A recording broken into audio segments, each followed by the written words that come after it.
The flood story is often described as the end of an ancient world.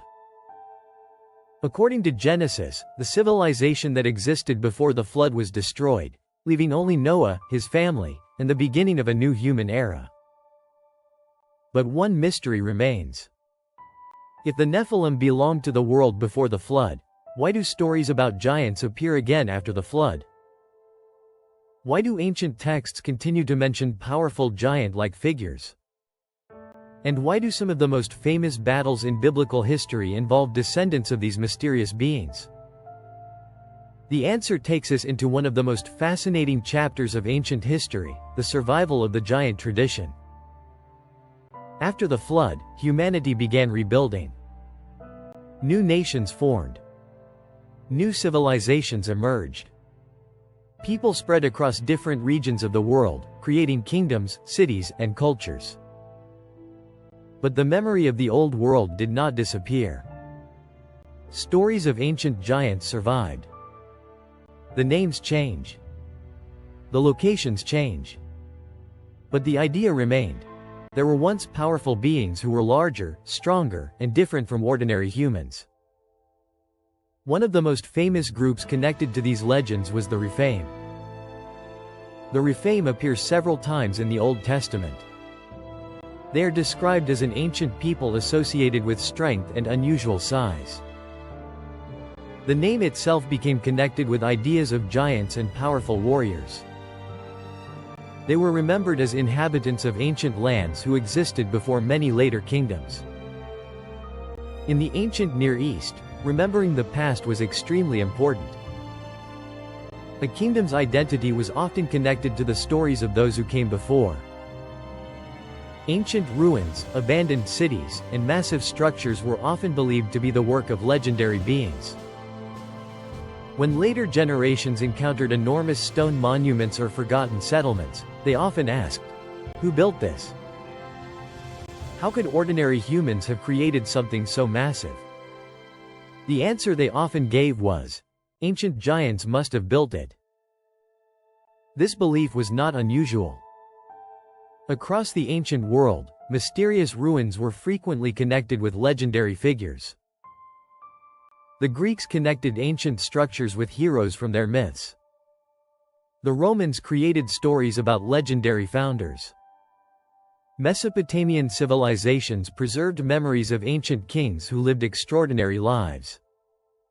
The idea of giants became a way for ancient people to explain the greatness of the past. But the biblical story takes the concept further. It presents the existence of giant clans as a spiritual and historical continuation of the problems that existed before the flood. One of the most famous examples is the Anakim. The Anakim were described as a powerful people living in the land of Canaan. When the Israelites approached this land, their scouts reported seeing people who seemed enormous compared with themselves. Their description created fear. They believed they were facing warriors who were impossible to defeat. The famous story of David and Goliath is often connected to this tradition. Goliath, the Philistine warrior who fought David, is described as a massive and intimidating figure. His size and strength made him appear almost unstoppable. But the message of the story was not simply about defeating a giant. It was about the idea that human power is not the ultimate power. The strongest warrior can still fall. The most powerful kingdom can still collapse. Throughout ancient literature, giants often represent human pride. They represent strength without humility, power without wisdom. A person who believes their size, influence, or authority makes them untouchable. And that is why the giant stories continued to survive. They were not just stories about physical beings. They were stories about the dangers of arrogance. However, the question remains, were these giants real? Did ancient people actually encounter unusually large humans? The answer is complicated. There is no archaeological evidence proving the existence of a race of enormous humans like the giants described in legends. However, ancient people certainly encountered individuals who were exceptionally tall compared with the average person. Human height varies greatly. A person who was unusually tall thousands of years ago could easily become the subject of stories and legends. A warrior who stood significantly taller than others would have created a powerful impression. In a world where most people were much shorter than modern populations, an extremely tall person could seem almost supernatural. Ancient writers also used exaggeration to emphasize importance. A giant warrior was not only physically large. He was dangerous, fearsome, a symbol of overwhelming strength. This is why descriptions of giants appear in so many cultures. The giant was a universal symbol, a way of expressing the idea of an enemy who seemed impossible to overcome. But the Nephilim tradition contains another fascinating connection. The idea that ancient rulers were linked to supernatural forces appears throughout history. Many kings claimed divine ancestry. They believed their authority came from the gods.